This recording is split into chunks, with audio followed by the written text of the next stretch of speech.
KBS 열린 토론.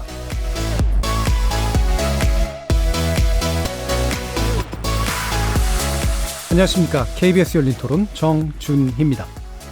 그게 선거유세라고 했는데 우리나라 선거유세랑은 좀 너무 다르게 앞에 사람들도 별로 없고, 아무래도 일본이 우리나라를 뭐 독도도 그렇고 여러 가지 태클을 거는데 그게 좀 더 강하게 들어오지 않을까 싶어요. 치안이 우수한 국가에서 그런 뭐 총에 의해서 피격돼서 죽었다라는 사실이 놀라웠고, 이번 이벤트가 특별히 여러 가지 파장은 생각보다 적을 것 같다는, 그리고 혹시 파장이 생기면은 양국에 정치하는 사람이라든가 특히 언론에서 톤 다운 시키는 방향으로 해줘야 되지 않겠나 싶습니다. 종교랑 이렇게 좀 연관이 돼 있잖아요. 그래서 좀 우발적인 사고인데 이게 사건의 본질과는 다르게 다른 쪽으로 이렇게 튕겨 나갈 수 있는 가능성이라고는 생각은 하고 있죠. 일본 쪽에서도 무력을 뭔가 선제적으로 활용할 수 있는 쪽으로 자기들 제도가 바뀌어 간다든지 국가적인 정서가 그런 데서 좀 찬동하는 쪽으로 갈 수 있는 가능성이 좀 더 높아졌다고 생각은 하죠. 지금 새로운 정부가 그렇지 않게 하려고 일본과 가깝게 정책을 이제 새롭게 방향을 만들려고 그러는 것 같은데, 거기에 찬물을 끼얹는 게 아닌가. 거리에서 만나본 시민들의 목소리 어떻게 들으셨습니까? 지난 금요일 일본 역대 최장수 총리를 역임한 바 있는 아베 신조 전 총리가 유세 중 총격을 맞아 사망했다는 소식이 전해졌는데요. 참의원 선거를 불과 이틀 앞두고 집권 여당 내에서 여전히 강력한 정치적 영향력을 행사해온 그의 사망에 일본이 충격에 휩싸여 있습니다. 게다가 총기 사용이 엄격하게 제한된 일본에서 일어난 일이어서 세계적으로도 놀라움과 충격을 주기도 했죠. 아베노믹스로 불린 경제기조, 강력한 미일 동맹으로 세계 정세에도 적지 않은 영향을 미쳤던 그의 사망은 국제사회에도 큰 변화를 예고하고 있는데요. 오늘은 세 분의 전문가와 함께 아베 전 총리의 사망 소식이 가져올 일본 안팎의 변화와 그 파장에 대해 전망해 보도록 하겠습니다. KBS 열린 토론은 여러분이 주인공입니다. 문자로 참여하실 분은 샵 9730으로 의견 남겨주십시오. 단문은 50원, 장문은 100원의 정보 이용료가 붙습니다. KBS 모바일 콩과 유튜브를 통해서도 무료로 참여하실 수 있고요. 이제 콩을 통해서는 보이는 라디오로도 만나실 수 있습니다. 시민 논객 여러분의 뜨거운 참여 기다리겠습니다. KBS 열린 토론 지금부터 출발합니다. 살아있습니다. 토론이 살아있습니다. 살아있는 토론, KBS 열린 토론. 토론은 라디오가 진짜입니다. 진짜 토론, KBS 열린 토론. 오늘 토론 함께해 주실 세 분의 전문가 소개합니다. 이문정 공주대 국제학부 교수 나오셨습니다. 네, 안녕하세요. 조진구 경남대 극동문제연구소 일본센터장 자리하셨습니다. 예, 안녕하십니까. 최은미 아산정책연구원 연구위원 나오셨습니다. 네, 안녕하세요. 자, 뭐 세 분 다 또 일본의 전문가시기 때문에 이번 소식에 상당한 충격을 받지 않으셨을까 싶은데요.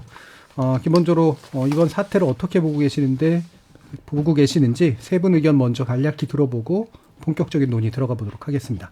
먼저 임 교수님께 부탁드릴까요? 네, 글쎄 아베라는 그 정치인이 워낙 한국에서 논란의 중심에 있었던 정치인이기 때문에 국내에서 반응들이 굉장히 차가운 부분도 있다는 걸 잘 인지하고 있습니다. 저도 며칠 전에 다른 방송에서 제가 좀 표정이 심각했던 모양인데 그걸 보고 굉장히 어떤 거의 인신공격적인 그런 반응을 보이시는 분들까지 계신 걸 보면서 이 정도로 아베라는 인물에 대한 우리 사회의 반응이 이 수준인 부분들도 있구나. 그런 것도 저도 느꼈는데 근데 여기 다 마찬가지시지만 일본에서 생활을 오래 했던 제 입장에서 가장 충격적이었던 거는 아베라는 정치인이 어떻게 됐다 이런 것도 문제지만 총이었다는 게 이제 너무 쇼킹했었고 앞서도 모두에서도 발언들이 나왔지만요. 더 쇼킹한 거는 이게 사제였단 말이에요. 이게 이 부분을 어떻게 이렇게 될 수가 있는 것인지 혹시 정말 비슷한 일이 또 벌어질 건지 이게 인터넷상에서 이런 식으로 어떤 물품을 조달해서 집에서 만들어서 이렇게 사람을 죽일 수 있다라고 한다면은 그동안 우리가 가지고 있었던 어떤 일본 사회에 대한 것도 이제는 과거의 얘기가 돼버리는 건지 이런 부분들이 저한테는 가장 충격으로 다가왔습니다. 네. 실제 또 거주해 보셨던 그런 관점에서 상당히 좀 위협감을 느끼셨던 측면도 있는 것 같아요. 조진구 교수님은 어떻게 생각하시나요? 예, 전 이 소식을 듣고 나서 딱 두 가지가 생각이 났어요. 아베 총리하고는 참여연 선거가 참 인연이 없다. 2006년도에 총리가 되고 나서 2007년도에 1년 하고 물러났는데 네. 그때 참여연 선거에서 참패를 했어요. 그리고 나서 지병을 이유로 이제 물러나게 됐거든요. 이번에는 참여연 선거에 지원 유세를 갖다가 이제 피습을 당하지 않습니까? 결국 사망을 하는 그런 불행한 정치가 되었다 하는 점에서 참여연 선거하고 좀 인연이 없다 하는 생각이 들었고, 또 하나는 북한과 관련해서 아베 총리가 2006년도에 총리가 됐던 데는 사실상 북한에 대한 강경한 정책이 이 아베의 정치가로서의 입장을 강화시켰다고 이렇게 이야기할 수 있는데, 왜 7월 8일일까 하필이면은 94년 7월 8일날 김일성 주석이 죽은 날이거든요. 야, 이거 보면은 앞으로 7월 8일 북한에서는 대규모 행사가 열릴 텐데 북일 관계에는 어떤 영향이 미칠까 생각하면 긍정적인 영향을 주지는 않을 것 같다는 생각이 부쩍 들더라고요. 그리고 선거라는 거는 사실상 민주주의의 꽃인데 그 정면으로 도전하는 그런 일이 이 민주주의 선진 국가인 일본 사회에서 백주에 일어났다는 것 자체가 좀 충격적이었다 하고 이렇게 말씀드리고 싶고요. 또 하나 뭐 말씀드리자면은 아베 총리는 결국 많은 업적도 있지만 비판도 많이 있거든요. 과연 아베 총리가 남긴 정치적인 유산에 대한 평가가 공정하게 앞으로 이루어질 건가 하는데 조금 우려스러운 점이 있어요. 그래서 복합적으로 본다 이런 점을 생각해 본다면은 아베는 참 독특한 정치가로서 남겠다 역사에 이런 느낌이 들었습니다. 어떤 면에서는 이번 사건이 냉정하고 뭔가 합리적인 역사적 평가를 남기는데 오히려 장애가 될 수도 있겠다라는 판단도 드시는 거죠. 최은미 위원님은 어떠세요? 네, 저도 굉장히 놀랐고요. 일단 뭐 다들 그러셨을 것 같긴 한데요. 이 사건은 이제 처음에 접했을 때 사실은 좀 이게 정말인가라는 생각이 들 정도로 이게 무슨 나쁘게 얘기하면 쇼 아닌가 싶을 정도의 생각이 들었는데 점점 이제 사태가 심각해지는 걸 보고 너무 많이 놀랬고, 그래서 좀 개인적으로는 기분이 좀 많이 며칠 동안 이상했습니다. 근데 이게 왜 그럴까라는 부분을 좀 생각을 해봤는데, 뭐 감정적인 측면으로 봤을 때는 굉장히 좀 허무하다는 생각도 좀 들었던 것 같아요. 뭐 이렇게 물론 아베 총리에 대해서는 호불호가 굉장히 갈리고 잘못한 부분도 많이 있고 했지만 어쨌든 이제 일본 정치나 뭐 일본 사회에 굉장히 큰 영향력을 행사하던 사람이었는데 그렇게 한순간에 그렇게 안 좋게 이제 생을 마감하는 게 굉장히 좀 허무하다는 좀 생각이 들어서 마음이 좀 안 좋았고요. 그리고 이제 이런 일이 일어났다라는 게 뭐 앞에서도 말씀을 하셨지만 시기적으로 봤을 때는 이제 선거 전이었기 때문에 선거라 뭐 본인은 정치적인 이유랑 관계가 없다고는 했지만 어떤 누군가에 대한 불만을 그렇게 폭력적인 방법으로 행사를 한다라는 것 자체가 굉장히 민주주의라는 이 사회에서 좀 잘못된 것이다라는 생각이 들었고, 뭐 다들 놀라셨겠지만은 일본에서 총기 소지를 할 수가 없는데 이런 생각도 있었고, 그리고 아베 총리라고 하는 대상이 가지고 오는 어떤 굉장히 커다랗게 다가오는 것도 있었던 것 같아요. 근데 개인적으로 이제 일이 아무래도 개인적인 이제 업무상 일본을 대해서 연구를 하고 또 한일 관계를 하다 보니까 일이 많아지겠구나라는 생각과 더불어서 한일 관계가 어떻게 되려나 이제 걱정도 됐고, 사실 저희 입장에서는 좀 기다리고 있었던 측면도 있었기 때문에 그래서 좀 여러 가지로 생각이 많았던 지난 며칠이었던 것 같습니다. 네, 오늘 말씀해 주신 것만 들어도 제가 정리가 힘들 정도로 여러 가지 생각들이 한꺼번에 또 찾아드실 정도로 참 복잡한 이면들을 가지고 있는 사건인 것 같은데, 일단은 아베라는 인물에 대해서 좀 얘기를 좀 더 해보죠. 이분의 그러니까 되게 독특하잖아요. 그러니까 역대 최장 총리이기도 하고 최연소 또 2번이나 이제 총리를 또 한 번 빠졌다가 다시 들어오고 이러면서 이 일본 정계에서 이 정도의 어떤 문제적 인물이 될 수 있었던 건 어떤 이유 때문입니까? 일단은 뭐 아베 총리는 뭐 본인의 그 할아버지 외조부죠. 네. 외조부가 기시노부스케라고 하는 예전에 이제 저희 A급 전범이었고 구속 수사를 받았지만 결국에는 불기소 처분이 됐던 걸로 알고 있는데, 어쨌건 이 사람이 그 A급 전범이라는 그 뭐 역사적인 그런 배경에도 불구하고 또 총리를 했고 그 사람의 어떤 손자로서 좀 정치 명문가 이제 탄생해서 이제 자라난 거죠. 그러다 2006년도부터 2007년도까지 1차 내각을 포함해서 말씀하신 것처럼 2012년 12월부터 뭐 통산 따져보니까 한 8년 8개월 정도 되더라고요. 그래서 한 9년 가까이 총리를 지냈고 일본에서 역대 최장이었고 그런데 정계에 입문하면서 이렇게 주목을 받을 수 있었던 부분에 있어서는 역시나 이제 북한 문제가 좀 있었고 네. 납치 문제로 인해서 아베 총리가 당시에 이제 총리는 아니었지만 굉장히 보수적인 목소리를 많이 냈고 그 국민을 지켜야 된다라는 이러한 부분에 대해서 목소리를 크게 내면서 이제 보수의 황태자라고 이제 별명을 얻을 정도로 굉장히 보수 진영에서는 굉장히 떠오르는 샛별처럼 이렇게 여겨지다가 쭉 그러한 이제 새를 불리면서 보수의 상징이 되었고 또 자민당 내에는 아베파 이제 우리 이제 파벌이라고 하면 좀 어감이 많이 안 좋아들 하시더라고요. 예. 근데 사실상 이제 개파인 거고 아베파를 이끌면서 보수의 구심점인 역할을 했다고 볼 수 있을 것 같고요. 정치적인 측면에 있어서는 8년, 9년 가까이 이제 총리를 하면서 6번의 국정선거가 있었는데 그 6번의 국정선거를 전부 다 승리를 이끌었고 자민당 총재를 3연임 하면서 자민당 내에는 아베 1강 구도라는 게 형성이 됐고요. 이거는 장단점은 있는 것 같아요. 구심점은 있지만 포스트 아베가 누가 될 것이냐는 거는 몇 년 동안 계속 얘기를 했는데 결국에는 포스트 아베가 없는 상황에서 이렇게 이제 갔기 때문에 이런 이제 단점이 좀 생겨난 것 같고요. 뭐 이제 개인적인 그런 신상의 이유로 총리직을 사임을 했지만 사임한 이후에도 스가 내각 그리고 기시다 내각이 들어설 때 모두 다 아베 총리의 영향력이 작용을 했고 그 얘기는 현직 총리로서 있을 때도 영향력을 행사했지만 총리 자리에서 내려온 이후에도 킹메이커로서 존재감을 부각했다라고 말씀드릴 수 있을 것 같고요. 뭐 물론 이제 호불호는 굉장히 갈리지만 여러 가지 면에서 영향력이 막강했던 그 사람이기 때문에 일본 정치를 얘기하면서 아베 총리를 빼놓고 얘기할 수 없고 일본의 이제 아베 총리가 워낙 길게 하다 보니까 일본의 총리가 바뀌었던 게 이걸 잘 기억을 못할 수도 있지만 사실상 일본은 굉장히 많은 총리가 바뀌었기 때문에 사람들이 기억을 못하는 사람들도 있지만 아베 총리를 모른다라는 건 사실 일반인들에게도 말이 안 될 정도로 굉장히 이제 많이 잘 알려져 있는 그런 인물이라고 볼 수 있겠습니다.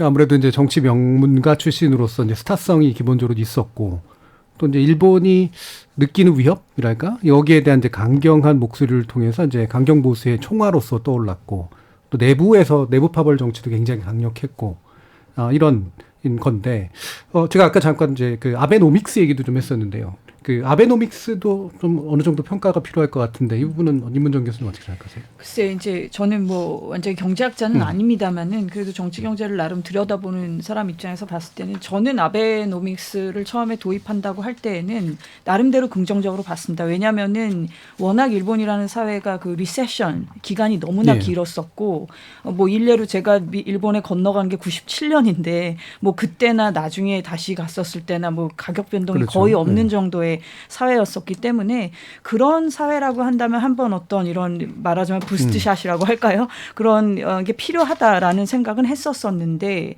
문제는 이제 그거는 퀀티티 이징 소위 양적 완화는 완화대로 필요했었을지 모르지만 그거와 같이 가야 되는 구조적인 개혁은 이루지 못했다라는 게 이제 중론이죠. 어떤 일본 경제 구조가 가지고 있는 어떤 근본적인 문제들 이런 것들을 얼마나 혁신적으로 타파했느냐 이런 것은 아베 정도 되는 리더십이었었음에도 불구하고 별로 이루지 못했다라는 평가를 받고 있는 것이 아마 타당하다고 보고요.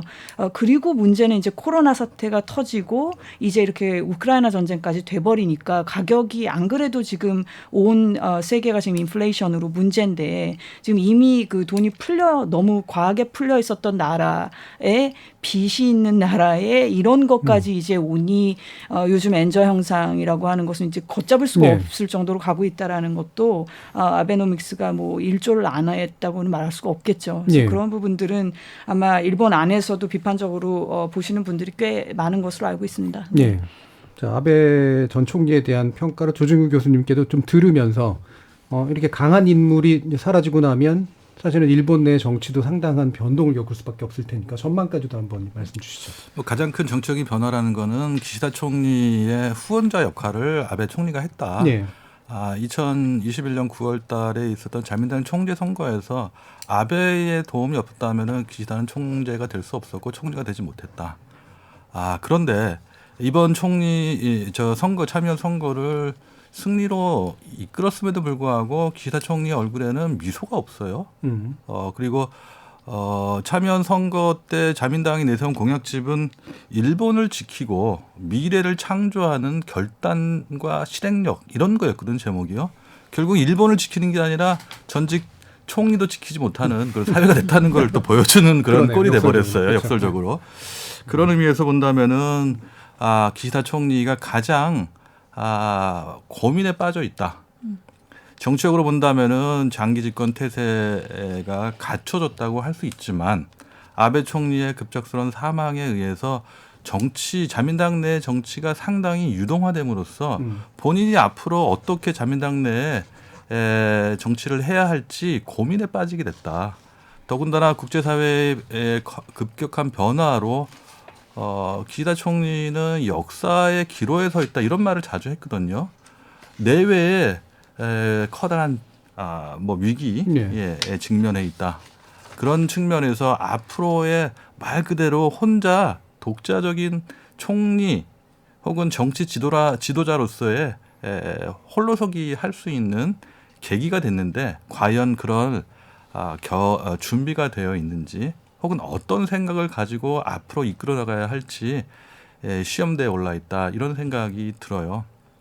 그리고 가장 또 하나 우리가 주목해야 할 거는 이번 그 참여 선거에서 여러 가지 쟁점이 있습니다. 이문정 교수님 말씀하신 것처럼 경제 문제도 컸고요. 또 하나는 그 외교적으로 본다면은 지금의 안보 문제, 외교 문제가 이 정도로 선거에 쟁점이 된 적이 없었고 또 각 당의 선거 공약에서 외교 안보 문제가 중점적으로 제기된 적이 없었다. 헌법 개정 문제도 더불어서요. 이런 의미에서 본다면은 앞으로 일본의 운명을 좌우할 수 있는 중대한 시기인데 이 시기에 과연 기시다 호가 일본을 어느 쪽으로 끌고 가려고 하는가. 국제사회에서 충분히 경제적으로 본다면 3위의 대국이고 또 외교 안보 측면에서 보다 적극적으로 자신의 자구의 역할을 강화하겠다는 게 기시다 총리의 모토였는데 앞으로 어떤 모습을 가지고 국제사회에 어필을 할지 심각한 고민을 다시 하지 않을 수 없는 상황이 되지 않았나 하는 생각이 들고 더불어서 이웃나라의 그 입장에서 본다면은 아베 전 총리하고는 별로 우리의 그 인연이 별로 나쁘다고 할까요? 연이 좋지 않아요. 그러니까 국내에서 평가는 상당히 부정적인데 이 부정적인 평가, 국내 평가에도 불구하고 국제사회에서의 아베 총리에 대한 평가는 그리 나쁘지 않거든요. 우리한테는 과연 일본이 어떤 나라였는가? 아베 총리의 남긴 유산을 어떻게 우리가 평가하고 그런 일본과 어떻게 향후에 관계를 유지해 갈 것인가 하는 것을 심각하게 우리도 고민해야 하는 중대한 과제를 던지지 않았나 하는 생각이 들었습니다. 그러니까 막연히 미워하거나 이제 부정적인 감정 품는 것 이상으로 이제 국제 질서 안에서 의미를 좀 찾아봐야 될 텐데요. 아마 뒷부분에서 좀 더 자세히 이 부분 논의할 수 있을 것 같고요. 이 사건 자체에 좀 더 집중을 해보도록 하죠. 아까 이문정 교수님도 이 총격에 대한 충격, 최은미 연구위원님하고 비슷한 그런 말씀을 주셨는데, 우리나라라면 아마도 이런 일이 일어났을까 싶은데요. 이게 아무래도 내각제 사회다 보니까 대통령에 대한 경우와 총리에 대한 경우는 확실히 좀 다르긴 한데, 물론 전 총리이기도 하고, 근데 허술하다 이런 생각이 확실히 좀 들었단 말이에요. 네, 그러게 말입니다. 그 나라라고 하는 도시 자체가 굉장히 조용하고 저희 대학에 있는 공주처럼 아주 고즈넉하고 조용한 아담한 그런 도시인데 그런 곳에서 일단은 총격이라는 게 저도 굉장히 충격적이었는데 그 장면을 보면 더 충격적이란 말이에요. 보시다시피 많은 분들이 이미 그 영상 보셨지만 뒤가 완전히 뚫려 있는 상황이잖아요. 그러니까 이게 360도는 고사하고 180도 정도도 제대로 커버가 이게 되고 있는 건지 안 되고 있는 건지. 그리고 이제 SP라고 하는 소위 보안 경찰이라고 할까, Security Police가 한 명이 붙어 있었다라고 하는데 이제 이런 것도 우리 상식이나 뭐 미국하고까지 굳이 비교는 안 한다 하더라도 좀 대단히 상식적이지 않은 장면이 나오니까 그리고 두 번째 발을 쏠 때까지 시간 차이도 굉장히 나름대로 우리가 느낄 만큼 컸단 말이에요. 그러면 그 첫 번째 총선과 두 번째 총선 사이에 도대체 경호 인력은 무엇을 했으면 이런 여러 가지 얘기들이 나오잖아요. 근데 그 어떤 의원 내각제 대통령제 그런 차이도 없지 않겠습니다만은 또 지금 일본에서 나름대로 나오고 있는 얘기 중에는 이게 일본이 우리가 생각하는 것만큼 사실 우리 한국인의 인식 조사를 보면은 아직도 일본에 대해서 어떤 군국주의 이미지가 굉장히 강하고 아직까지도 그렇게 나옵니다. 작년 조사까지만 하더라도 뭐 국가주의 이런 이미지가 굉장히 강한데 사실 여기 다 일본 생활해 보셨지만 일본이라는 나라가 지금 일본이라는 나라가 그렇게 돌아가는 나라가 아니라는 게 이 사건에서도 또 나오는 게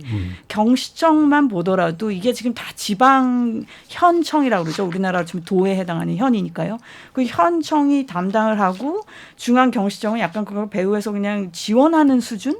이런 정도의 어떤 느슨한 연방제가 보이는 허점들 같은 것도 있단 말이죠. 그러니까 그런 거에 대한 자성의 목소리도 나오고 있고 그래서 이게 이제 일본 사람들이 흔히 이제 해화복계라고 그러죠. 이제 평화에 너무 이렇게 좀 젖어져서 그거는 흔히 우리가 이제 국제적인 상황이나 안보 상황에서만 쓰던 용어였는데 심지어 이런 치안이나 경호 문제에서도 좀 그런 부분이 있었나 어떤 좀 느슨했던 게 있나 이런 생각도 듭니다. 네.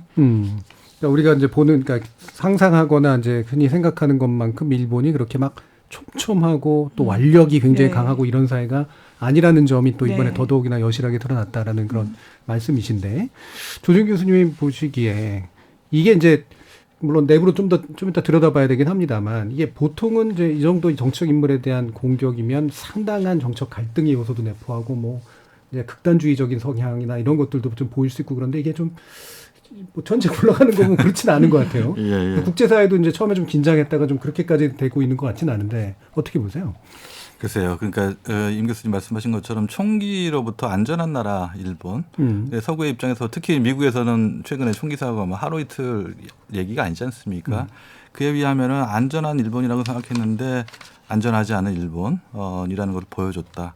근데 사실 그 수제 그 총기라는 거는 좀 따지고 본다면은 과거에 비해서는 누구나 좀 관심 있는 사람들은 쉽게 접근해서 만들 수 있는 그런 뭐 총기뿐만 아니라 폭탄조차도 만들 수 유튜브 있는 보고 다 만들죠. 그러니까 정말 위험한 세상이 되었기 때문에 말하자면 우리가 생각하는 과거의 안전, 안보라는 것의 개념 가지고는 해결할 수 없는 상황이 이미 도래해 있었고 일본 사회는 거기에 조금 늦은 거 아니냐 하는 그런 생각을 하게 됩니다. 또 안보라는 게 결국 안전이라는 것도 눈에 보이는 것이 주된 혹은 국가가 주된 행위자라고 생각을 해왔는데 보이지 않는 혹은 국가가 아닌 주체들이 정치나 국제 관계에서 중요한 역할을 하는 것을 보여줬다 하는 거라는 의미에서 또 큰 것 같고 또 중요한 정치적 의미에서 정책 결정에 중요한 역할을 하는 사람들을 어떻게 보호할 것이냐 하는 것이 결국은 국가안보나 안전과도 밀접한 관련이 있다는 것을 다시 한번 또 보여준 것 같아요. 여러 의미에서 우리가 많은 것을 보여줬는데 또 하나는 아까 제가 모두에서 말씀을 좀 드렸습니다만 전전의 일본과 비교해 본다면은 이게 언론 혹은 비판에 대한 반대 하는 것으로 작용한다면은 일본 사회가 더욱더 폐쇄적이 되거나 과거에 불행했던 과거의 역사를 되풀이할 수 있는 것이 아닌가 하는 생각이 들어요. 그러니까 언론도 정치가들도 전전에 군부의 독보라고 할까요? 혼자 걷기에 대해서 비판하지 못했던 것이 불행한 과거 전쟁을 초래했다고 할 수 있는데 혹여 21세기 지금 일본 사회에서 아베라는 걸출한 보수 정치가가 사망은 했지만 그의 어떤 정치적인 유산에 대한 공정한 객관적인 평가를 불가능하게 하는 언론의 자유를 박탈하는 또 언론이 혹은 그런 분위기를 조장하거나 하는 작용을 하게 된다면은 과거로 역사를 생각하지 않을 수 없어서 조금 우려되는 측면이 있다. 그래서 조금 더 저는 암울한 생각이 좀 많이 든다. 지금 현재 선거 때도 참여 선거 때도 그랬습니다만 아베 정치가 남긴 유산이 뭐냐에 대한 긍정적인 평가 혹은 이것이 어떤 선거와의 관련성 이런 것들만 얘기를 했지 부정적인 아베가 남긴 유산에 관한 얘기를 거의 들어보지 못했거든요. 네. 그런 의미에서 이게 어느 정도 지속될지는 모르겠지만 일본 정치 혹은 일본 민주주의 혹은 일본 국민들의 정신 상태에도 커다란 영향을 미치는 그런 쇼킹한 미국 사람들한테 9.11이 정말 쇼킹했듯이 네. 일본인들한테는 아베 총리의 피격이라는 게 정말 커다란 충격으로 남겠다는 생각이 들었습니다. 실제로 아베 총리 시절에 이제 언론의 자유도가 굉장히 좀 떨어진다라는 평가들이 많았는데 그렇죠. 오히려 이 사건을 겪으면 사실은 내부가 더 그렇게 될 가능성도 있고. 맞습니다. 예. 네. 해외에서 보는 시각이나 이런 것들 좀 참조해 보셨나요, 최 연구위원님? 해외에서 보는 시각들은 일단 기본적으로 그러니까 아베 총리와의 어떤 그 좀 밀접한 관련이 있었던 그 지도자들이나 이런 사람들은 또 확실하게 이제 어떤 뭐랄까요 조의를 표하고 하는 부분들이 있었고 거기에서 일본이라는 나라와 다른 그 나라와의 관계도 좀 볼 수 있었던 것 같은데요. 뭐 러시아와는 또 최근에 우크라이나 사태 때문에 조금 갈등은 있습니다만은 아베 총리 시절에는 워낙 그 러일 관계 관련해서 많이 이제 좀 진전을 시키려고 했고 그러다 보니 푸틴 대통령과 아베 총리와의 관계는 굉장히 좀 돈독했었던 것 같아요. 그래서 푸틴 대통령 같은 경우는 아베 총리에게 또 따로 조의를 표하고 그 손편지를 써서 보냈다고 하더라고요. 그래서 그 정도로 이제 좀 마음 표한 것 같고요. 뭐 바이든 대통령도 마찬가지로 이제 미국에는 이제 일본 그 일장기를 걸게 했더라고요. 그래서 그런 부분들을 봤을 때는 아베 총리가 이제 외교적으로 그간 했던 것들 혹은 일본과 다른 나라와의 관계에서 좀 보여지는 부분들이 있었던 것 같은데 저는 좀 놀랬던 건 중국에서 좀 너무 좀 과하게 이제 그 반일 정서를 보여서 물론 이제 뭐 심리적으로는 이해를 합니다만 그래도 이렇게 이제 좀 비운의 이제 상황이 이제 왔는데 그거를 마치 이제 축제인 것처럼 이렇게 좀 나오는 것들이 조금 뭐랄까요 인간적인 차원에서 좀 봤을 때는 마음이 그렇게 좋진 않았습니다. 그러니까 이게 한중에서 보이는 그런 반응하고 한중이 아닌 이제 서구 지역이나 이런 데서 보이는 반응하고의 차이가 확 느껴지는 게 그런 문제도 있는 것 같아요. 이제 아베 전 총리가 이 서구 쪽에서는 굉장히 그 외교적으로 엄청나게 신경을 쓰고 또 오랜 기간 재직하면서 또 만난 사람들도 많고 그런데 한중 문제를 이렇게 빼놓고 이제 하게 된 그런 측면들도 좀 있어서 확실히 좀 온도 차이가 좀 느껴지는 면도 좀 있는 것 같습니다. 이게 지금 얘기로 나오고 있는 게 이분이 이 사람이 왜 이런 이제 사건을 저질렀나. 제가 아까 극단주의 얘기도 좀 하고 그랬습니다만은 종교 훈제라는 얘기가 지금 가장 강력하잖아요. 네. 이문정 교수님은 타당해 보이시던가요? 글쎄 이게 특정 종교를 그 언급을 하기가 저도 굉장히 조심스러운 게 뭐 우리 또 청취자분들 중에서도 뭐 그쪽에 신념을 갖고 계신 분들도 계실 겁니다만은. 뭐 어쨌든 지금까지 나온 얘기들 그리고 어제 같은 경우는 아예 그 교단에서 회장이 직접 나와서 1시간 이상 기자회견을 했습니다. 그래서 저도 그거를 유심히 1시간 이상 다 그걸 시청을 했는데요. 일단은 이름이 굉장히 복잡하게 바뀌었더라고요. 이제 옛날 우리가 통일교 하던 그 통일교회가 이제 일본 안에서 지금 종교 법인 그래서 세계 평화 통일 가정연합 이런 식으로 지금 이름이 바뀌어 있던데 거기 이제 총회장이 나와서 쭉 설명을 했는데요. 이제 요컨대 그 범인은 용의자는 본인의 이제 어머니가 이 종교에 너무 빠지고 헌금을 너무 많이 하고 이렇게 되면서 가정이 파산이 됐고 이런 것들 때문에 원한이 생겼고 그리고 아베라는 인물이 이 종교와도 관련이 있는 것으로 내가 생각을 해서 어떤 원한을 품게 됐다 이렇게 지금 진술을 하고 있는데 그 뒤에 무슨 어떤 이 통일교가 저기를 하는 건 아니겠죠. 그거에 대해서는 오해를 사고 싶지 않기 때문에 이렇게 직접 단체에서도 나와서 설명을 하신 거로 보고 그리고 이제 지금 쭉 기자회견 내용을 보면은 일본 사회에서 지금 관심을 갖는 것들이 얼마나 큰 금액의 거액의 그런 헌금을 했길래 이런 정도의 지금 원한이 생기느냐라는 것들도 굉장히 추궁을 하더라고요. 이제 그 기자들 입장에서는 어쨌든 그 단체에서 명확하게 얘기를 하고 싶어 하는 것 중에 하나는 아베가 이제 살아 있었을 때 그 단체와 관련이 돼 있거나 혹은 그 단체를 이제 만든 이제 문선명 뭐 한학자 이 분들이 만든 어떤 그런 세계 평화 운동 이거에 가담해 있는 단체들의 뭐 이렇게 축전을 보낸다든지 이런 거 정도는 확인이 된 상태지만 어떤 식으로 식으로든 제도적으로 관련되어 있는 건 없다. 본인들 신자였던 것도 아니고 아베가 그리고 저기도 아니었다. 뭐 고문 역할을 한 적이 있다든지 이런 것도 전혀 아니다. 이런 식으로 지금 얘기를 하고 있어요. 그래서 이거는 뭐 개인 원한 사건이라고 봐야 되겠죠. 근데 예. 하필 또 이런 우리 또 한국에서 나름대로 시작한 이런 종교 이름이 이렇게 뭐랄까요? 이렇게 오르락 내리락 하다 보니까 이런 것들이 또 우리 거기 계시는 제일동포분들 사회에 어떤 또 악영향을 미칠지 이런 것들도 걱정은 안 되지 않습니다. 예, 나름대로 무슨 사건만 있으면 좀 늘 어떤 핍박받는 부분들이 있었었기 때문에 혹시나 그런 부분에 우리 거기 40만 넘게 계시는 우리 동포분들이 조금이라도 고통을 받는 건 아닌지 그런 부분들은 저는 개인적으로 좀 걱정이 됩니다. 예. 네. 이게 참 묘해요. 그러니까 보통은 어떻게 보면 종교단체가 광신적으로 뭐 이를테면 정치적 무슨 행동을 한다든가 하는데 이건 또 그것도 아니고 그 단체에 대한 불만인데 그 리더를 타격하려고 했으나 안 될 것 같아서 관련 있다고 생각하는 아베 총리를 공격했단 말이에요. 근데 그러면 이게 심리적으로 생각을 해보면 제가 뭐 범죄 전문가는 아니지만 그러니까 뭔가 이렇게 바깥으로 많이 드러나는 그래서 뭔가를 함으로써 그 단체에 대해서 내가 가지고 있는 분노를 가장 그렇죠. 폭넓게 알릴 수 있는 방법을 그렇죠. 선택한 셈. 네. 뭐 이렇게 되는 건데 일본 내에서 이게 이 부분에 대한 판단이나 반응들이 또 어떤지도 궁금하네요. 그러니까 그 임 교수님 말씀하신 것처럼 최근에 이름을 바꾼 그 구 통일교회 관계자가 나와서 여러 가지 설명을 했거든요. 근데 제가 사실 1990년대 초에 유학을 했을 때 일본 사회에서 약간 그 통일교가 사회적으로 우리를 일으킨 적이 있어요. 두 가지였는데 하나는 집단 결혼. 일본의 유명한 그 여배우가 한국에 와서 집단 결혼에 참여하는 그런 영상이 계속 나갔었고 또 하나는 고가의 물품을 강매했다. 해서 지금 뭐 가정이 파탄, 경제가 파산한 거에 대한 뭐 울분도 있었던 것 같은데 그런 것들을 무리를 일으켰던 통일교가 한동안 잠잠했었거든요.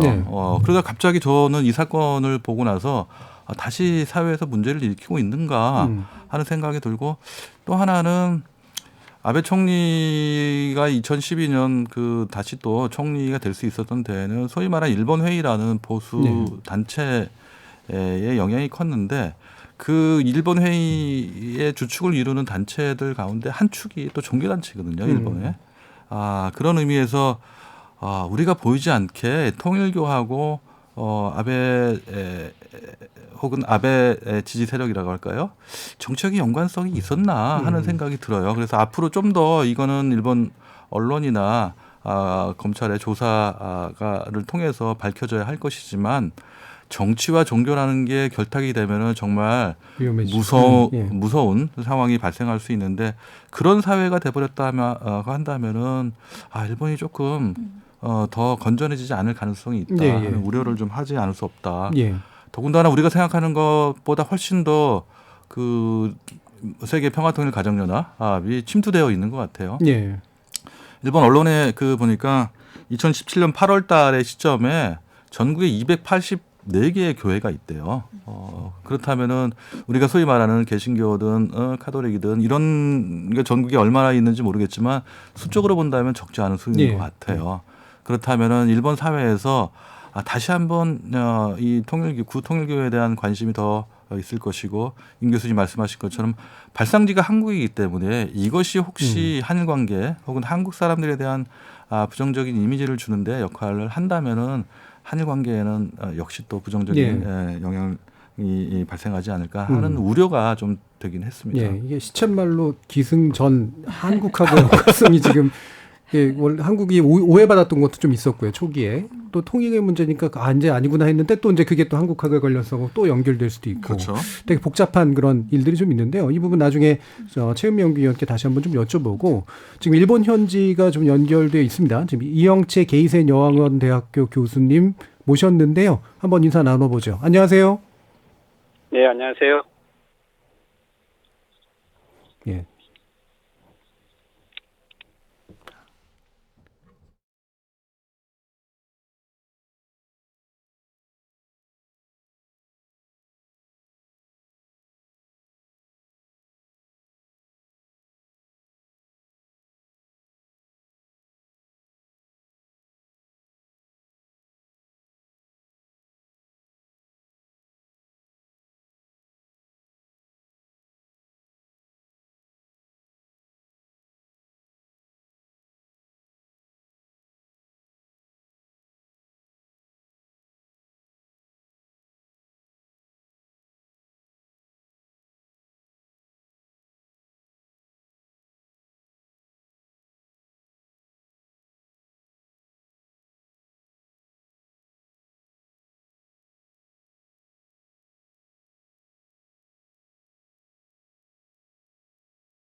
자, 여기서 일본 현지에 계시는 이영채 게이센 여학원대 교수님 연결해서요. 한번 현지 사정 들어보도록 하겠습니다. 교수님 안녕하세요.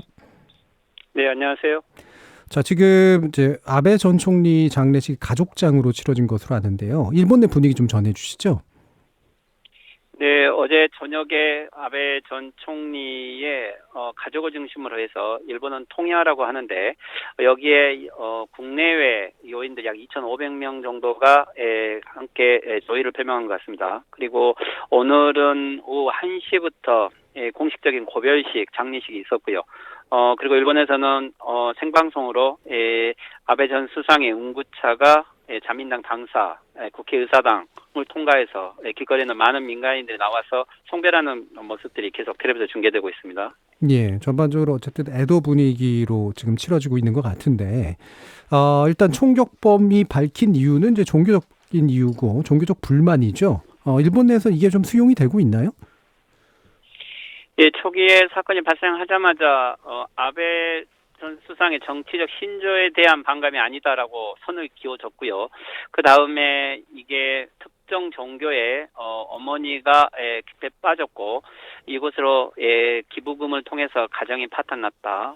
그리고 결국 이 특정 종교에 대한 불만이 있었고 그리고 이 특정 종교에 아베 전 수상이 깊게 관여하고 있다는 것에 대해서 아베 수상에 대해서 살해하려는 의도가 있었다. 이게 경찰에서 발표한 내용이고요.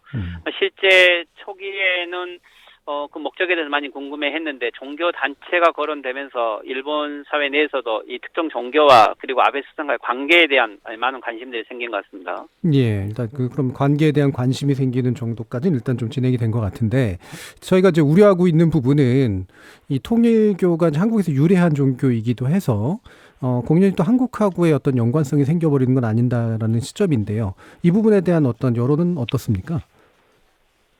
네, 초기에 이 아베 전 수상의 피살 사건이 있었을 때 일단은 SNS를 중심으로 이 범인이 누구인지 국적을 밝혀야 된다라는 식으로 하면서 마치 제일 한국인이라든지 외국인일 거라고 하는 이러한 소문들이 많이 나왔던 것 같습니다.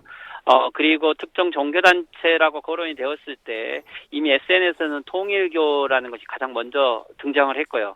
그리고 실제 이게 통일교라고 밝혀짐으로써 한국에서 온 종교이고 그리고 한국인들에 대한 혐오성 발언들이 SNS에 많이 나오고 있는 것 같습니다. 물론 이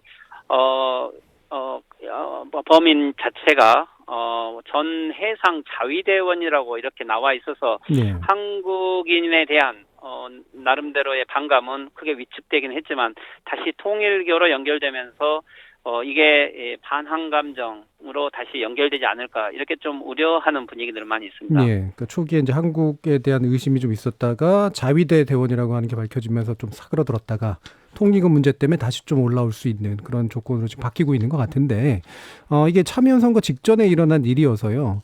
물론 정치적인 의도는 없었다라고 하지만 결과적으로는 이 선거를 좀 바꾸는 또는 선거 분위기에 영향을 상당히 좀 미치는 이제 그런 측면이 있었는지 좀 궁금하네요. 네, 실제 영향이 있었다고 봐야겠죠. 선거 이 아베 전 수상의 피살 사건 이전에 이미 여론조사에서 자민당과 연립여당 공명당이 과반수 이상을 획득할 것이다. 키시다 수상도 이 과반수가 승리선이라고 이야기를 했죠. 그렇지만 선거 결과는 이 자민당이 단독으로 과반 이상을 획득을 했고 그리고 또 실질적으로는 야당과의 격전지에서 자민당이 1인 선거구에서 거의 압승을 하면서 실제 아베 수상에 대한 동정표가 이 선거 결과를 이어졌고 그 결과는 헌법 개헌을 할 수 있는 야당 세력까지 포함을 해서 3분의 2 이상의 의석을 확보했다 이렇게 봐야 될 것 같습니다. 네, 애초에도 이제 자민당이 이기는 분위기이긴 했지만 확실히 격전지가 넘어가도록 하는데 큰 도움이 된 셈이라고 할까요? 근데 방금 말씀 주셨던 것처럼 이제 개헌선 문제가 굉장히 중요한 거잖아요. 근데 어쨌든 지금까지 개헌을 못했던 것은 반대 여론 때문이었는데 이 여론이 바뀌는 걸까라는 그런 궁금증이 있습니다.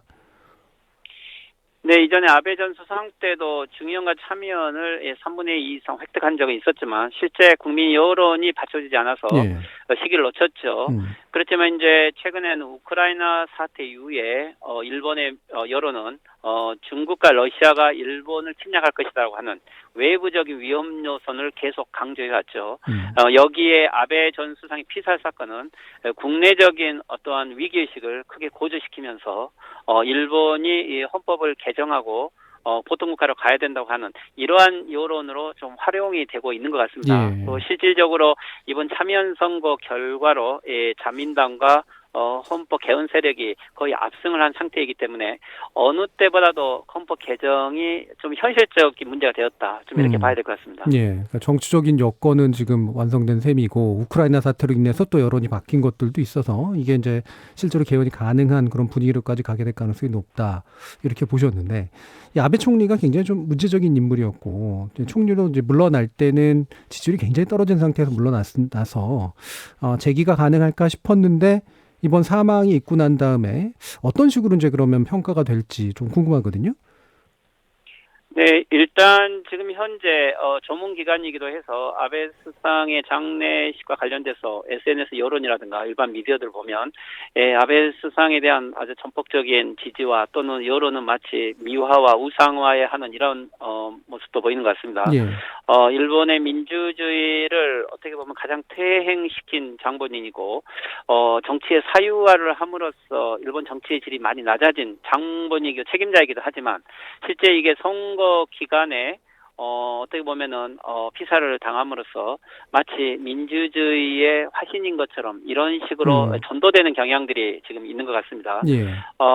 그렇지만 아베 수상에 대한 업적에 대한 평가와 그리고 이번 사건에 대한 평가는 분리해야 됨에도 불구하고 자민당이나 보수 여론에서는 이 지금 현재 분위기를 오히려 헌법 개정이라든지 일본의 군비 증강이라든지 이게 바로 아베 정치의 유산이고 유훈이다라는 식으로 연결해서 정치적으로 활용하려는 이러한 목적이 좀 보이는 것 같습니다. 예, 말씀처럼 아베 총리의 사망을 이제 우파적으로 이제 활용하는 그런 분위기가 좀 앞으로 나오지 않을까 싶어서 염려되기도 하는데요.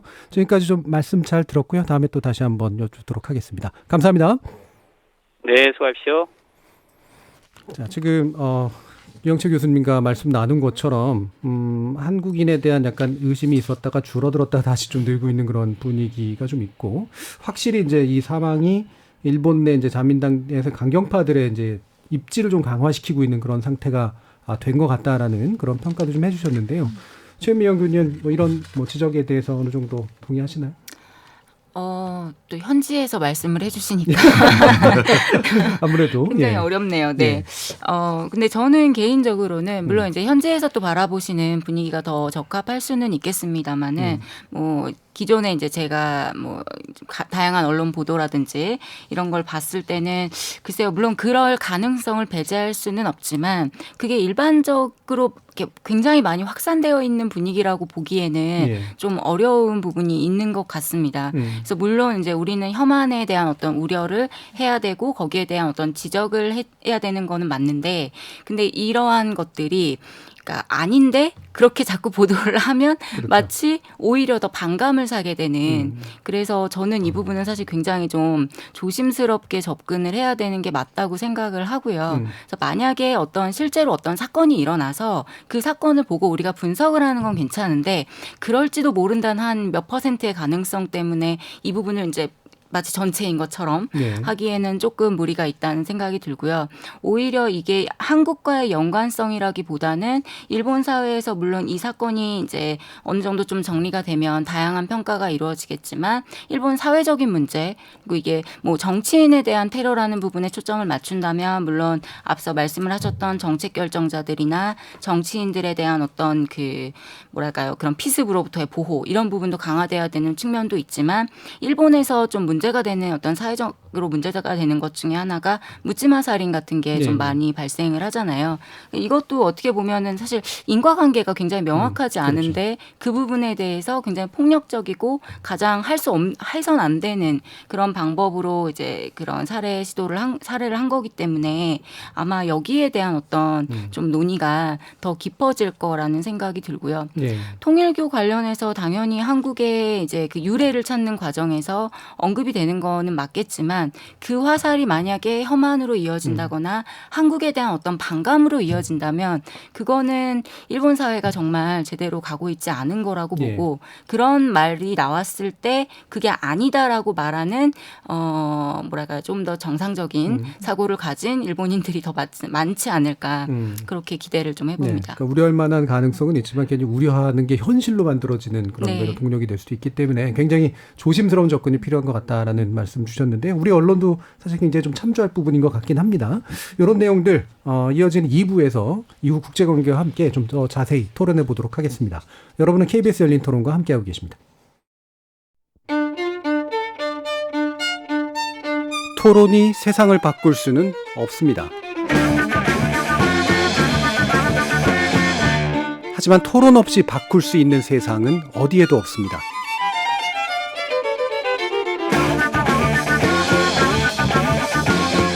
세상의 선한 변화를 갈망하는 당신. 정답이 아니라 질문의 힘을 믿는 당신. 우리 KBS 열린 토론에서 만납시다.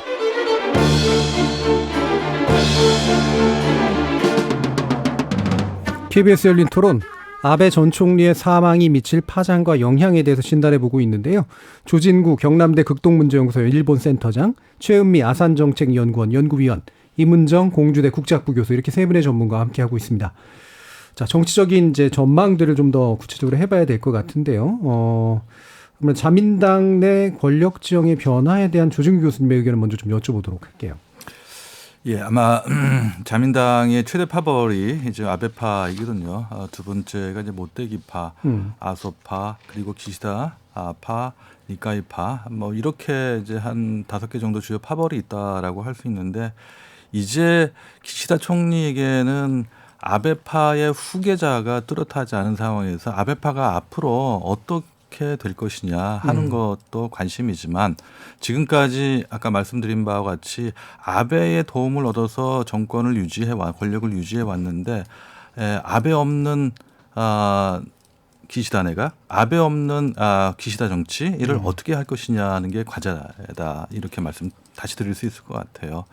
그런 의미에서 본다면은 가장 우려할 만한 상황은 인사를 독자적으로 할 수 있을 것이냐.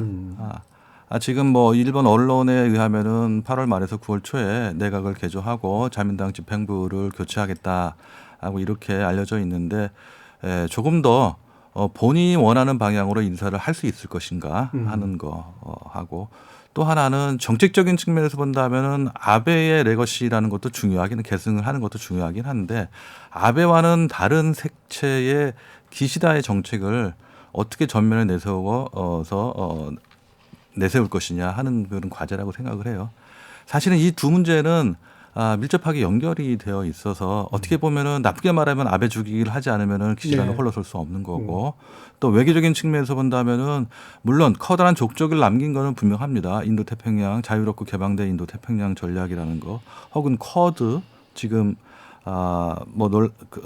핵심적인 그런 과제이기도 한데 이런 것들이 결국은 아베에 의해서 주도가 되긴 했는데 사실상 그 뒷면에 보면은 아베 외교에는 실패한 외교도 많이 있다는 거예요. 네. 2018년도 10월 달에 아베 총리는 국회에서 연설을 하면서 저는 일본 외교의 청결성이라는 얘기를 해요.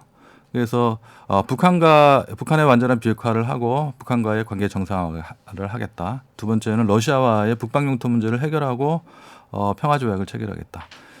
세 번째는 중일 관계에 새로운 관계를 구축하겠다 이런 거였거든요. 근데 그 뒤에 결국은 이 세 가지는 애초부터 실현 가능하냐 하는 그런 비판이 제기되기도 했는데 결국은 아베 정권 때 아무것도 한 적이 없고 최악의 상황이라고 해도 과언이 아니거든요.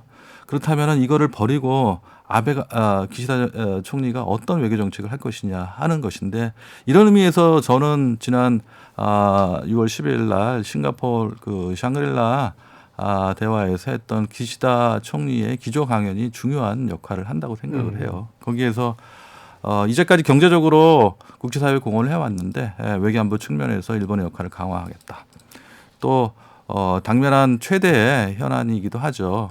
러시아의 우크라이나 침략으로 인해서 여러 가지 복합적인 그런 문제가 있기 때문에 기시다 총리는 뭐 우크라이나는 남의 얘기가 아니다. 그리고 우크라이나가 동아시아의 내일이 될 수 있다. 이런 얘기를 여러 번 해왔거든요. 그런 의미에서 일본이 앞으로 어떻게 일본 혹은 일본 국민들을 보호할 것이냐, 스스로의 방위력을 어떻게 강화할 것이냐 이런 얘기를 계속 해왔거든요.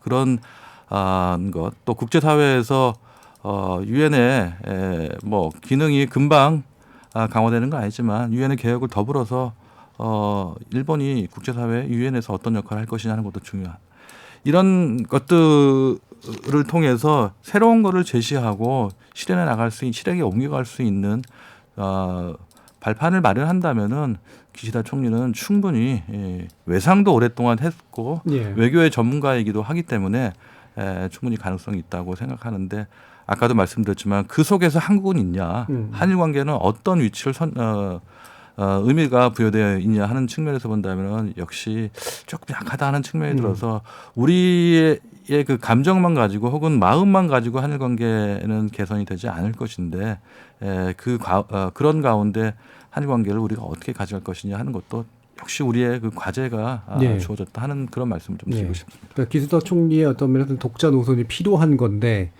내각 구성 문제부터 해서 난제는 굉장히 크고 외교 부분에서 뭔가 좀 돌파를 해보면 새로운 좀 노선도 가능할 것 같다라는 그런 의견으로 들리는데요. 어떻게 생각하세요, 임은정 교수님? 글쎄 우리 조 교수님 말씀해 주신 거에 조금 더 이렇게 보충으로 말씀을 드리면은 이 세화 정책 연구회라고 하죠. 이 아베 파가요.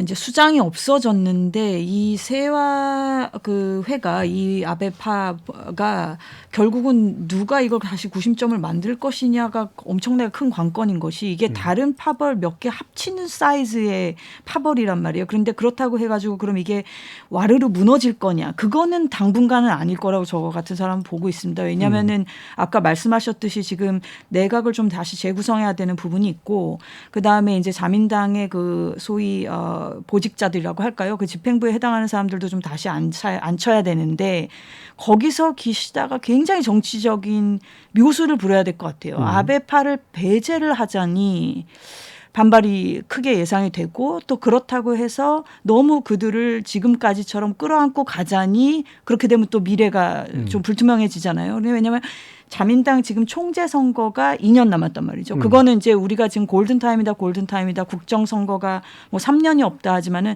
그 전에 자민당 총재 선거가 있기 때문에 우리랑 다르게 이제 여당의 총재이자 국정을 운영해야 되는 총리인 일본의 그 기시다 입장에서는 양쪽을 다 봐야 된다는 거죠. 국정도 봐야 하지만 그 자민당 내에서의 그러니까 그 부분이 한 몇 달은 지켜봐야 될 것 같습니다. 지금으로서 뭐가 뚜렷한 뭐가 없는데 은근히 그 시모무라라고 해서 이제 전 정조회장 했던 양반이 은근히 압박을 넣는 듯한 코멘트들도 하고 그러더라고요. 우리를 너무 그렇게 이제 배제하면은 곤란할 거라는 둥.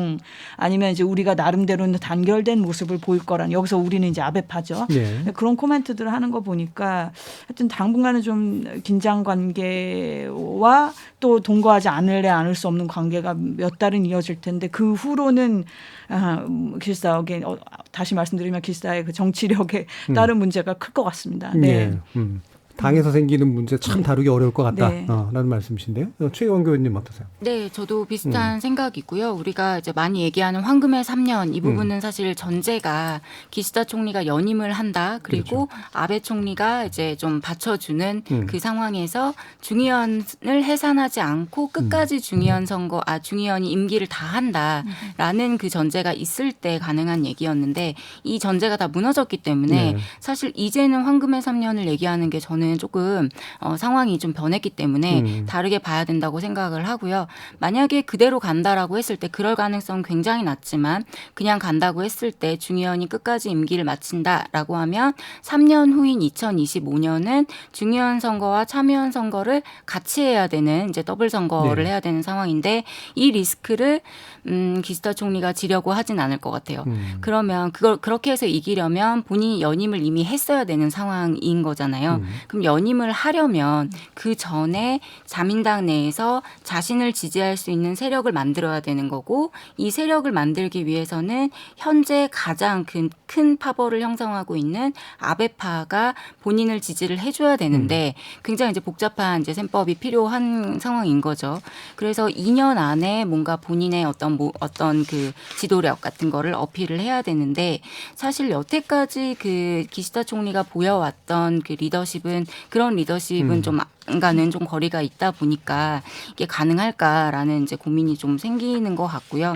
아마 저는 이제 아베파 관련해서 뭐 여러 가지 이야기들이 있는데 아베파 자체에서 그 현재 이제 구심점이 없어졌기 때문에 그 구심점이 되기 위한 어떤 그 뭐랄까요? 그 포스트 아베를 노리는 혹은 차기 자민당 총재를 노리는 다양한 비슷비슷한 영향력을 가진 사람들 간의 세력 다툼이 이게 시작될 것 같아요. 네. 그래서 세력이 새롭게 이제 재편될 가능성도 있다고 보고요.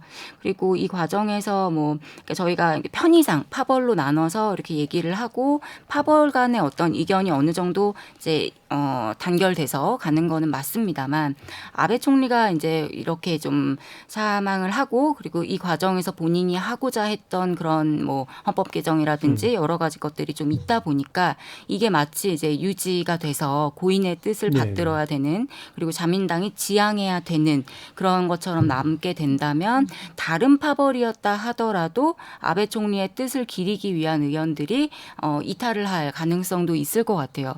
그래서 그 아베파가 지금 뭐 93명, 4명 이렇게 나오는데 그 파벌 자체의 그 수의 변화 그리고 다른 파벌에서의 변화도 생각해 봐야 될 것 같고요.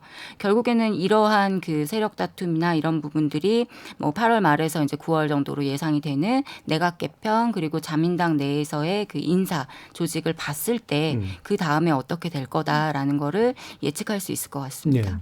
네. 결국에는 아마 이것저것 고려해서 가장 가능성이 높은 시나리오는 이른바 유훈 정치를 하는 게 되지 않을까 싶은데요. 네. 평화헌법 개정, 헌법 개정 문제가 결국 그게 주된 또 고리가 되지 않겠습니까? 오늘 어떤 예상하세요? 예, 어제 뭐 기자회견을 통해서 아베 총리의 뭐 유산 가운데 납치 문제, 예, 그리고 헌법 개정 문제, 본인 그 아베 총리 자신이 하고 싶었지만 이루지 못했다.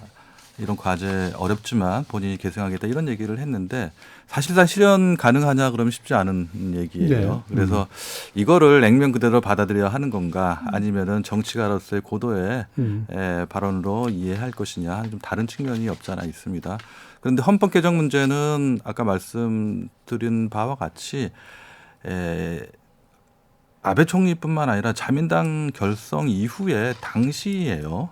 그렇기 때문에 어느 누구도 헌법 개정하는 거에 대해서 반대 의견을 제시하지 않을 거거든요. 그런데 절차적으로 본다면은 이게 국회에서 중의원 참의원의 3분의 2의 동의를 얻어서 발의를 하고 최종적으로는 국민투표에 붙여서 절반의 과반수의 동의를 얻어야 하거든요. 그렇다면 이런 정치적인 리스크를 어느 정도 부담을 할 것이냐 그런 상황이냐 아니냐를 적절하게 판단을 어떻게 할 것이냐가 최대 관건이거든요. 그런 의미에서 최근 뭐 일본 언론에서 보도되는 것을 보면은 과거보다 국민들 사이에 뭐 아직까지 한쪽 기울어져 있는 건 아니지만 찬반이 좀 갈려지고 있지만 정치권 내에서 본다면은 헌법 개정 문제에 유리한 수적인 측면에서 본다면 유리한 쪽으로 작동하고 있어서 그것을 기시다 총리가 어떻게 판단할 것이냐 남아 있습니다. 그런데 문제는 과거에는 헌법을 개정할 것이냐 아니면 지킬 것이냐 이런 단순한 논쟁이었다고 한다면 최근의 논쟁은 다릅니다. 연립 정권인 공명당과 자민당 내에도 틀려요. 자민당의 경우는 개헌을 하겠다는 거지만 공명당의 경우는 자민당하고 다르거든요. 가헌, 현재의 부족한 부분을 좀 덧붙이자는 거거든요. 또 지난해 10월 말에 있었던 중의원 선거, 이번 참의원 선거에서 가장 두각을 나타낸 게 일본 유신회예요. 일본 유신회는 어떻게 보면 자민당보다 훨씬 더 보수적이고 헌법 개정 문제에 관해서 보다 적극적이거든요. 근데 이런 유신회와의 공명당과 혹은 자민당과의 조율이 가능할 것이냐. 정말 국회에서 지금 소위 이제 개헌 4개 항목이라고 자민당이 제안했던 이 문제만 가지고 해도 논란이 될 소지가 있는데 기타 여러 가지 문제가 한꺼번에 나온다고 한다면은 여기에서 과연 통합된 의견을 가지고 올 수 있냐. 그렇다면 그것이 이루어져야지 국회에서 개헌을 발의할 수 있거든요. 예, 예. 안을 마련해서. 그런 의미에서 본다면은 역시 좀 과제는 우리가 생각한 것보다 클 수 있다 하는 거고, 특히 헌법 구조에 관한 그 평화 헌법과 관련한다면은 이 구조 개헌의 핵심은 사실상 두 번째 자위대를 어떻게 할 것이냐 하는 것인데, 뭐 위헌 논쟁이 여러 번 있었습니다만 자위대가 현실적으로 존재하는 상황에서 헌법에 맞춘다 하는 의미에서 본다면은 간단하게 그 헌법 개헌을 통해서 자위대를 명기하면 그만인데, 그러면은 이거로 한 번에 단발성 개헌을 할 것이냐 아니면 또 다른 조항을 같이 할 것이냐 여러 가지 문제가 있기 때문에 그렇게 우리가 생각하는 것처럼 단순하지 않다. 그리고 일본 국민들이 갖고 있는 평화 헌법에 대한 생각도 우리가 어떻게 보면은 실제 지금 투표를 하지 않아도 되니까 여러 가지 의견을 제시할 수 있는데, 내가 선택을 해야 한다고 한다면 국민들한테 조금 더 피부에 와닿는 감정은 우리가 생각하는 것보다 좀 강할 수 있다. 정치가들한테는 정말 커다란 리스크이기 때문에 그 리스크를 안을 수 있는 배포도 기시다 총리한테는 있어야 하는데 아직은 저는 아니라고 봅니다. 그러니까 정파 간 조율이라는 게 의외로 쉽지 않을 수 있고, 개헌의 그러니까 구조 개헌을 하기 위해서 필요한 여러 가지 장치들에서 사실 난점도 굉장히 많고, 네, 그렇습니다. 여론도 사실은 현재로서는 어떤지 모르겠지만 결과적으로 선택할 땐 또 상당히 또 가변성이 있다. 네. 예. 아까 이제 이영채 교수님 같은 경우에는 이제 우크라이나 사태가 이제 약간 여론을 바꾸는 데는 도움이 된 것 같다는 말씀도 주시긴 했는데, 이민정 교수님도 좀 말씀 주시죠. 이게 우리 지금 조 교수님 말씀하셨듯이 악마는 이게 디테일에 있다고. 이거 당장 구조 하나만 놓고도 우리 사회에서 지금 흔히 얘기하는 일본의 개헌 문제는 다 구조 얘기에만 지금 되어 있는데요. 예. 지금 자민당만 보더라도 이제 개헌이라는 문제를 놓고 한 4가지 정도 사안을 얘기를 하고 있어요. 하나 자위대 명시하는 부분, 뭐 긴급 사태라는 거를 어떻게 처리할 거냐라는 부분, 뭐 코로나 이번 겪으면서도 그렇기도 하고, 뭐 여러 가지 일본이 워낙 재난이 많은 나라니까요. 뭐 3.11 그거 터지고 나서도 또 한 번 이런 게 올 수 있다라는 그런 경고가 계속 있다 보니까 그런 자연재해가 오기 전에 미리 우리가 긴급 사태라는 게 뭐고 그때 어떻게 해야 되고 이걸 정리를 해놔야 된다라는, 그게 굉장히 지금 꼭지가 또 한 꼭지가 크고, 그다음에 이번에 우리 참여한 선거 같은 경우도 보면 우리가 이렇게 보면은 이렇게 합구가 되어 있는 지역이 있단 말이죠. 이렇게 2개가 인구가 과소 지역은 2개 합쳐서 그런 거 어떻게 할 거냐, 대표성의 문제. 이게 여러 가지 꼭지들이 지금 있습니다. 그럼 이거를 다 바스켓으로 한 바구니에 밀어 넣고 할 수는 없을 거거든요. 그러면은 이거를 이제 정치공학적으로 봤을 때 가장 이렇게 쉬운 거부터 이렇게 아마 슬슬 일본식 스타일이라면은 점진적으로 이 분위기를 몰아갈 텐데, 아마도 그 긴급사태 부분은 꽤나 국민적 공감을 얻을 수 있을 것 같아요. 그렇지만 그 헌법 구조에 자위대를 넣느냐 내지는 뭐 72조에 넣을 거냐 아니면 아예 안 할 거냐 부터 시작해가지고, 그거는 우리 조 교수님 잘 말씀해 주셨지만 자민당 안에서도, 그리고 자민당과 공명당, 그다음에 유신회 이거 다 조율한다는 거는 조금 그렇게 현실적으로 금방 일어날 수 있는 일로 저한테는 보이지는 않습니다. 근데 그렇지만 하여튼 일본 사회의 특징이라고 하는 것은 그 점진주의죠. 서서히 계속 가는 거거든요. 그래서 뭐 이 개헌 문제가 하루 이틀 나왔던 것도 아니고 지금 정도 분위기가 무르익기까지도 수십 년이 걸리면서 왔기 때문에 올 것이 이제 어느 순간 또 오겠죠. 네. 그러니까 긴급 사태 뭐 이런 것들은 이제 상당히 좀 서로 합의할 가능성이 높은데, 우리가 관심을 가지는 이제 그런 자위대 문제라든가 이제 뭐 평화 헌법 자체 이제 어떤 전쟁 가능한 국가로 만드는 문제, 이런 것들은 또 의외로 굉장히 어려움들이 좀 있어서, 하지만 꽤 그 말씀하시는 게 헌법을 개정하지 않는다고 그 전쟁이 가능하지 않는 일본이냐 하는 건 아니에요. 전쟁 우리가 국내에서 논의하는 것처럼 헌법을 개정하면은 전쟁이 가능한 나라가 보통 국가 군사 대국화하는 일본 될 거라는 그런 논리는 반드시 일치하는 내용이 아니에요. 적절한 내용이 아니어서 저는 헌법 개정 문제를 그렇게 연결지어서 생각하는 것은 조금 바람직하지 않다, 혹은 적절하지 않다라고 생각을 해요. 이미 2014년 7월에 집단적 자위권을 행사할 수 있도록 가계에서 결정을 했거든요. 이미 그렇기 때문에 자위대는 할 수 있는 걸 다 할 수 있어요. 마음만 먹으면 할 수 있거든요. 근데 단지 헌법을 개정해서 자위대가 위헌의 논란에 쌓여 있고 나라를 지켜주는 역할을 하고 있는 충분히 자유대의 고마운 존재로서의 자유대가 이게 부정적인 그런 그 자리매김이라고 할까요? 되어 있는 것에 대해서 이거를 좀 고칠 때가 됐다. 시간이 많이 지났기 때문에 이걸 정상화하는 헌법 개정을 통해서 정상화하겠다는 거지.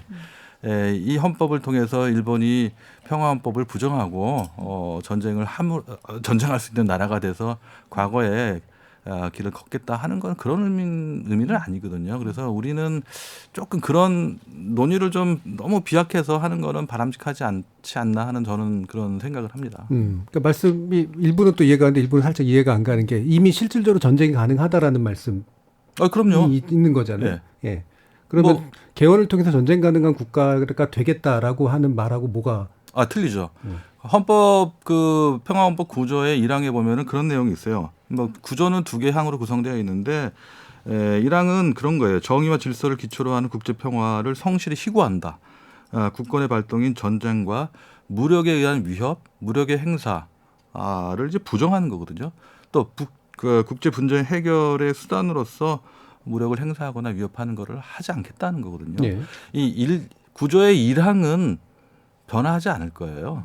일본 국민들이 만약에 1항을 삭제하거나 하는 거에 대해서는 커다란 저항을 할 거기 때문에 핵심은 2항이거든요. 교정권을 부인하고 전력, 다시 말해 군대를 보유하지 않는다 하는 이 평화헌법 구조 2항을 어떻게 할 것이냐 하는 일종의 어떻게 보면은 저는 뭐 신앙 논쟁이라고 이야기를 하는데 이거를 좀 해소하자는 데 의미가 있는 거지 이거를 고친다고 개정한다고 해서 전쟁이 가능하고 하지 않는다고 해서 전쟁이 가능하지 않는 나라는 아니라는 거예요.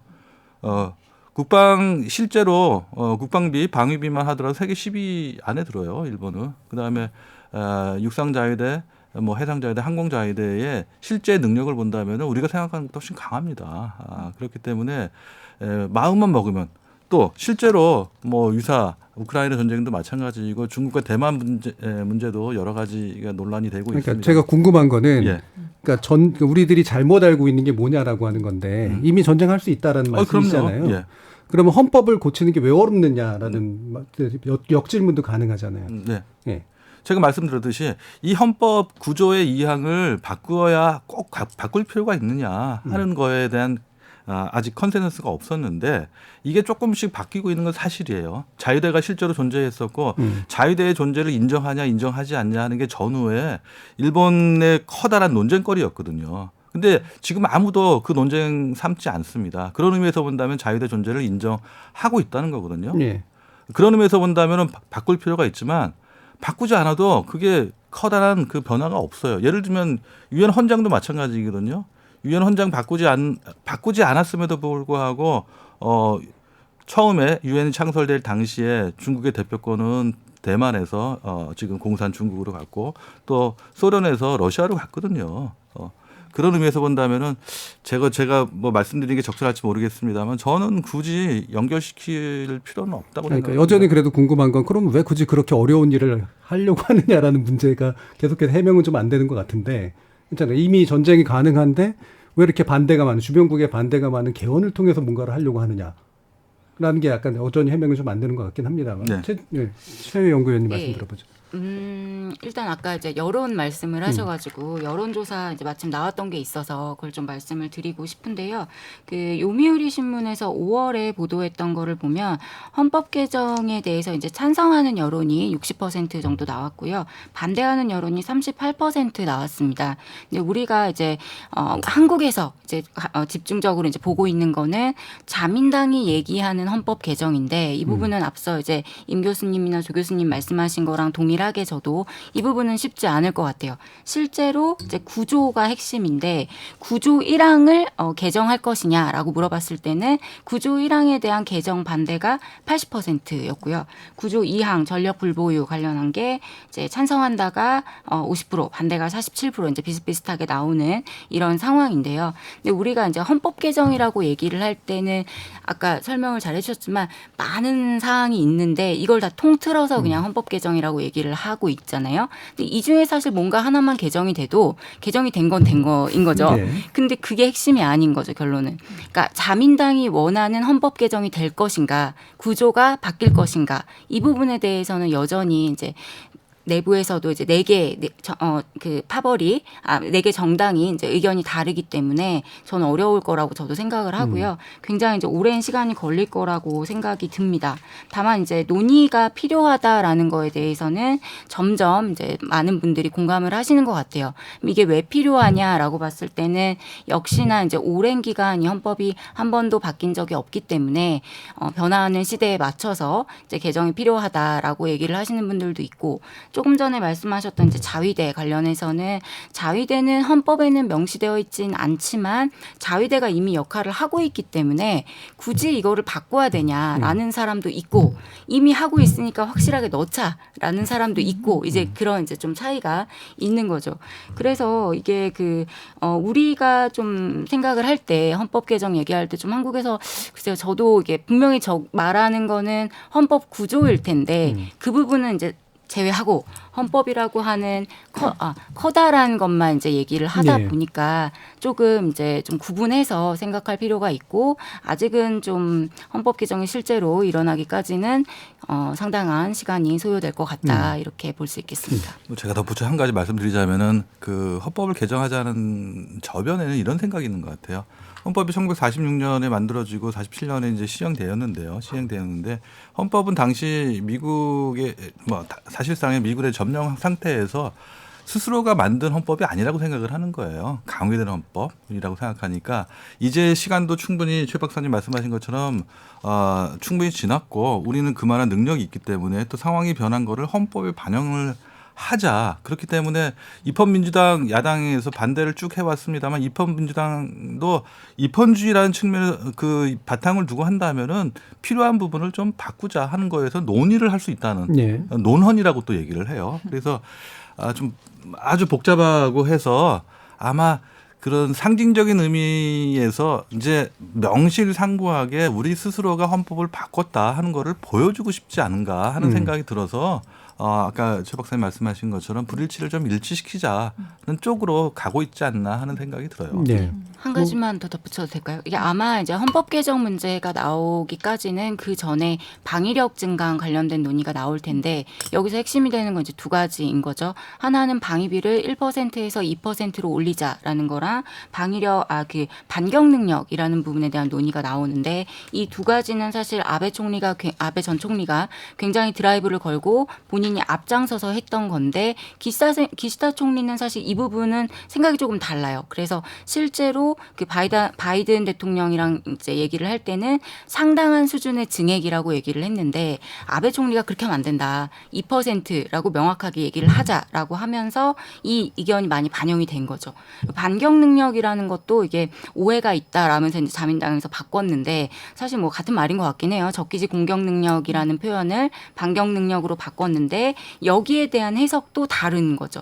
반경 능력이 실제로 공격을 받았을 때 우리가 반격할 수 있는 능력이냐, 아니면 공격할 것 같은 징후가 느껴졌을 때 우리가 공격을 할 수 있는 거냐, 이런 부분인데, 이 부분에 대한 해석 차이가 달라서 사실은 헌법 구조 개헌 개정 논의를 하기에 앞서서 이 부분에 대한 얘기들이 아마 먼저 이루어질 것 같고요. 이러한 것들이 뭐 이제 논의가 되면서 헌법 개정에 대한 논의의 필요성에 대한 어떤 얘기들은 나올 수 있을 것 같아요. 근데 실제로 자민당이 원하는 헌법 개정을 하기에는 저는 뭐 쉽지는 않을 것 같고요. 그런 측면에서는 우리가 물론 이제 경계를 하고 그 부분에 대한 우려를 표하는 거는 좋지만, 당장 뭐 일본이 뭐 전쟁을 일으키고 한반도에 쳐들어올 것 같고, 이거는 조금 이제 너무 나간 것 같은 느낌이 들어서 조금 이제 구분을 해서 생각을 해야 되지 않을까, 그렇게 생각을 합니다. 네. 너무 나간 느낌이 분명히 들긴 하는데, 그러니까 자민당이 바라는 정류의 이제 개헌이라고 한 것의 궁극적인 사항은 결국은 보통 국가를 전제할 때 그것까지, 그러니까 이를테면 말 그대로 방어적 전쟁뿐만이 아닌 어떤 기타의 문제까지도 고민하고 있는 게 아니냐라는 그런 우려들은 실제로 좀 하시는 것 같아요. 그래서 뭐 과한 우려는 이제 필요 없을 수도 있겠습니다만, 마지막으로 임은정 교수님도 좀 말씀해 주시죠. 네, 지금 우리 아까 정준희 교수님이 어떤 굉장히 본질적인 질문을 해주신 건데요. 저도 지금 쭉 대화를 들으면서 이거는 결국은 일본이라는 국가를 스스로 어떻게 바라보느냐 그 아이덴티티랑 관련된 문제가 사실 큽니다. 그러니까 그렇기 때문에 우리가 아베 같은 사람을 소위 수정주의자이면서 보통 국가를 추구하는 사람으로 분류를 했었잖아요. 이 수정주의가 결국은 문제인 거죠. 네. 그래서 이런 게 기저에 깔려 있으면서 보통 국가를 만든다고 하니까 우리 국민들이 불안감도 느끼고 과거의 어떤 그런 트라우마도 떠올리게 되고 이러는 거죠.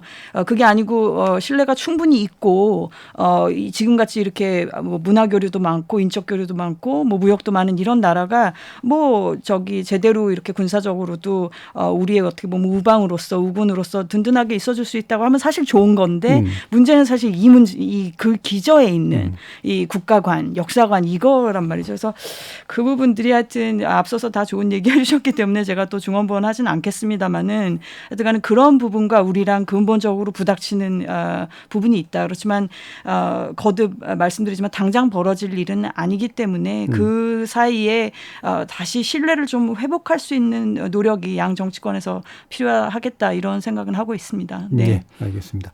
자, 뭐 이 부분이 결국은 이제 우리 한일 관계에서 또 어떤 문제로 작동하게 될 것인가가 사실은 되게 중요한 논점인데요.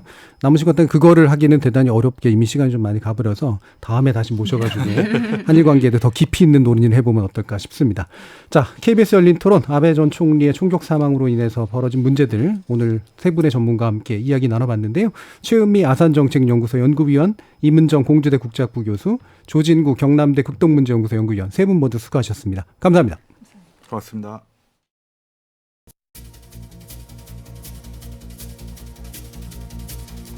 일본 정가의 대표적 인물에 대한 총기 공격과 사망, 사실은 과거에도 없지 않았고 언제든 일어날 수도 있었던 일이긴 하지만 그 충격과 여파는 결코 작지 않습니다. 어떠한 종류의 사례에도 이유는 있고 또 어떤 이유도 선뜻 정당화되기는 어려운데요. 아리송한 이유로 벌어진 이 사건의 나비 효과는 과연 어디로 향할지 잠못 우려스럽습니다. 지금까지 KBS 열린 토론 정준이었습니다.